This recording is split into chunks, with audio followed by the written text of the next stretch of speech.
சங்கர் கொலைக்கு தமது பெற்றோர் மற்றும் உறவினர்களே காரணம் என்று அவருடைய மனைவி கௌசல்யா தெரிவித்துள்ளார். எங்க அம்மா, அப்பா, எங்க அம்மா, உங்க அண்ணன், நிறைய பேர் இருக்காங்க. சொந்தக்காரங்க மோஸ்டா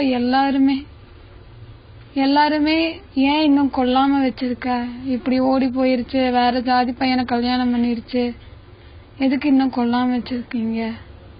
அவங்களே சும்மா இருந்தாலும் எல்லாம் மோட்டிவேட் பண்ணி செய்ய வச்சுட்டாங்க.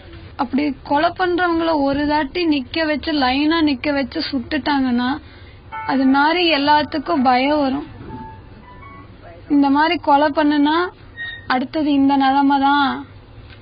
அதனால யாரும் தண்டனை இன்னும் கொஞ்சம் அதிகமாக்கணும். சங்கர் கொலை வழக்கில் போலீஸ் காவலில் விசாரிக்கப்பட்ட கௌசல்யாவின் தந்தை சின்னசாமி மற்றும் பிரசன்னா ஆகியோரை உடுமலை நீதித்துறை நடுவர் நீதிமன்றத்தில் போலீசார் ஆஜர்படுத்தினர்.